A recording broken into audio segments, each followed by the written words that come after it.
Votre matinale se poursuit sur la Sen TV, la première télé urbaine du Sénégal. Rebonjour à vous tous et bienvenue à ce journal accusé la semaine dernière par les membres du club Sénégal Développement Durable de Malikam d'avoir détourné 100 millions de francs CFA et des ventes de terrain destinés aux impactés du prolongement de la VDN à Malika. L'édile de la commune a profité de la grande conférence publique organisée par les notables de sa localité pour réfuter ces allégations. Ainsi, il soutient que les déguerpis de la cité Tobago pourront même être relogés dans l'avenir à la zone de recasement de Malika sur la demande des autorités. Le maire de Malika ici avec Idrissa Diémé. On m'accuse d'avoir détourné 100 millions qui proviendraient d'un programme de gestion environnementale et sociale découlant de la construction de la VDN. Mais je pense que normalement, ça ne doit même pas être la mairie qui gère ce fonds-là. J'ai détourné l'assiette foncière destinée aux impactés. Le gouverneur est venu aussi pour visiter la zone qui est réservée à cet effet. Et à travers le gouverneur, je vois l'État qui exprime un besoin, mais tout appartient à l'État. Si l'État vient me demander une portion de ce qui est, mais je le fais avec beaucoup de bienveillance. Donc je le dis sans guillemets, je vais porter plainte pour que la vérité éclate au beau jour. Le bureau national du mouvement Tekki pense que le président de la République doit libérer les étudiants arrêtés lors de sa visite à l'UCAD. Il pense aussi que c'est ridicule qu'on vote une loi à l'Assemblée nationale pour interdire le nomadisme parlementaire et pendant ce temps, le président lui appelle les gens à transhumer à Salif Kebessa.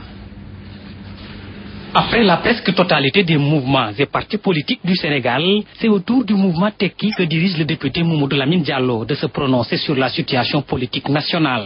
Pour ce qui est du caillassage du cortège du président de la République à l'université, le mouvement appelle à l'apaisement et au dépassement et demande à Macky Sall de libérer ses étudiants. Ce qui est clair, c'est qu'il faut quand même qu'on tende vers l'apaisement et au dépassement. Et nous exigeons nous-mêmes, le mouvement Tekki, la libération de tous les étudiants et également la prise en charge médicale des étudiants qui sont victimes des bavures de ces policiers.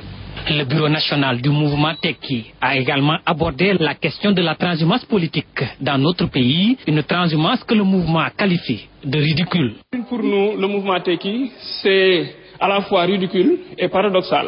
Quand une loi à l'Assemblée nationale modifiant le règlement intérieur a été votée pour lutter, disent-ils, contre le nomadisme des parlementaires, on voit à côté le président de la République lui-même, publiquement, tendre la main à Djiboka.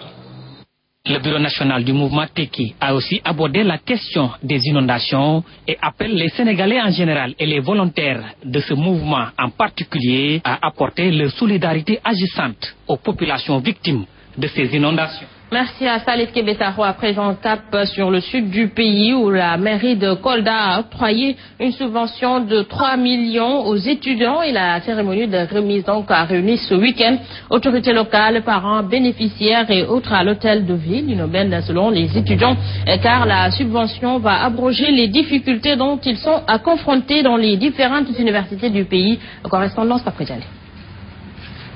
La mairie de Kolda vole au secours des étudiants ressortissants du Fouladou dans les différentes universités du pays. Cela en leur octroyant une subvention de 3 millions de nos francs. À travers cette subvention-là, le ministre maire vous fait un clin d'œil pour vous dire qu'il vous a à l'œil, pour vous dire qu'il compte encore sur vous, pour vous dire qu'il attend que vous puissiez bien entendu vous positionner afin que Kolda, bien entendu, soit la vitrine du Sénégal sous peu. Parce que qui veut engager le combat de développement ne peut pas le faire sans une éducation de qualité. La remise a eu lieu en présence du président régional des parents d'élèves qui apprécie à juste valeur. Le mouvement parental est très satisfait et très content. Nous comptons que sur nos enfants et surtout sur nos étudiants. Si aujourd'hui la collectivité de Kolda pense à ces étudiants, nos mouvements parentaux nous faisons remercier cette initiative. Toutefois, les étudiants qui se réjouissent de cette attitude de la mairie de Kolda croient fermement que cette subvention va alléger leurs souffrances. Nous voyons en tout cas une volonté manifeste de l'autorité d'accompagner les étudiants de Kolda qui sont dans les universités. sénégalaises en les aidant dans le cursus pour qu'ils puissent en tout cas réussir et pour qu'on puisse en tout cas faire face aux difficultés, mais aussi surtout souhaiter que ces gestes soient pérennisés. A signalé que la remise d'un tel pactole aux étudiants est une première dans la commune de Kolda et c'est pourquoi toutes les personnes présentes à la remise ont souhaité sa pérennisation. Pape Djalibadji, il y a eu plus de peur que de mal hier à la Médina, rue 31, angle 28, où une partie d'un bâtiment en état de délabrement très avancé s'est effondrée. Une situation donc qui a sommé les locataires de quitter les lieux dans l'immédiat et une dizaine de familles risquent de dormir à la Belle Étoile. Le maire donc de la Médina, Bamba Fall, s'engage à affaisser la bâtisse, nous disent Gorandaklo et Baba Karsomari. Quiétude règne à la rue 31, angle 28 de la Médina. Ici, des locataires d'un bâtiment en état de délabrement avancé, sommés de quitter les lieux dans l'immédiat, risquent de dormir à la Belle Étoile.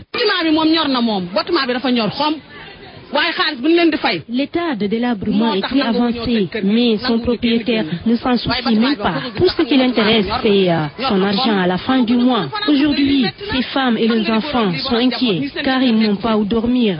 C'est vraiment désolant pour ces familles. Une situation due à l'effondrement d'une partie d'un bâtiment. Le maire de la commune de Médina, retrouvé sur les lieux, s'engage à affaisser la bâtisse. Aujourd'hui, on va sceller la maison et obliger le propriétaire au moins à démolir la maison. Et puis nous avions beaucoup de maisons similaires à la Médina. On a plus d'une vingtaine de maisons similaires qui sont dans le même cas. Et je pense que si toutefois on attend que les propriétaires démolissent, on peut prendre encore du temps. Je pense que si nous aurons des moyens, c'est nous-mêmes en tant que collectivité locale qui démoliront directement ces bâtiments. Bagages entassés à la rue. Pourtant, ces locataires avaient reçu une sommation depuis le mois de mai 2014 pour éviter que le pire ne se produise. Merci à Gorandaklo. À présent, reparlons des fortes pluies de ce week-end avec la VDN de Dakar bien décorée à l'occasion de la 15e sommet à l'occasion plutôt du 15e sommet de la francophonie. Aussi touché donc par ces fortes pluies et présentement le décor est tout autre avec l'envahissement des flaques d'eau et beaucoup de citoyens rencontrés sur place déplorent l'état des lieux et exigent un suivi indédimenda.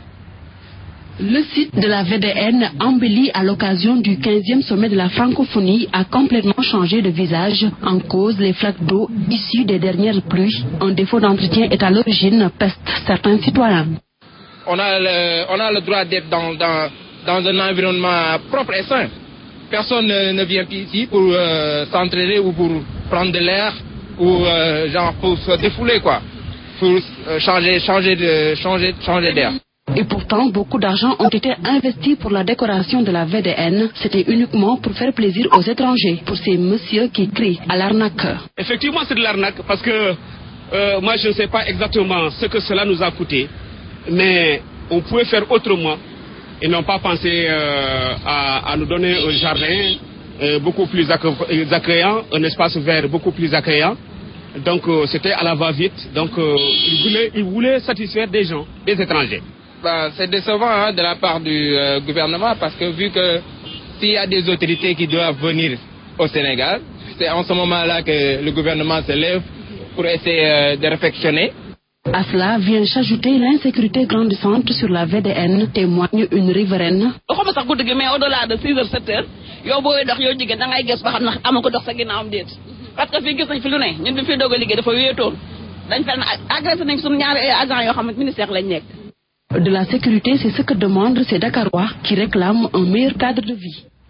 L'actualité internationale, bref, en République centrafricaine, les affrontements intercommunautaires se poursuivent à Bambari, dans le centre du pays. La mort d'un jeune musulman à une trentaine de kilomètres de la ville. Jeudi 20 août a mis le feu aux poutres et des jeunes musulmans s'en étaient pris à des populations chrétiennes et ces premiers combats avaient fait plusieurs morts et une dizaine de blessés. Des heures donc ont à nouveau éclaté dimanche 23 août en fin d'après-midi faisant de nouvelles victimes.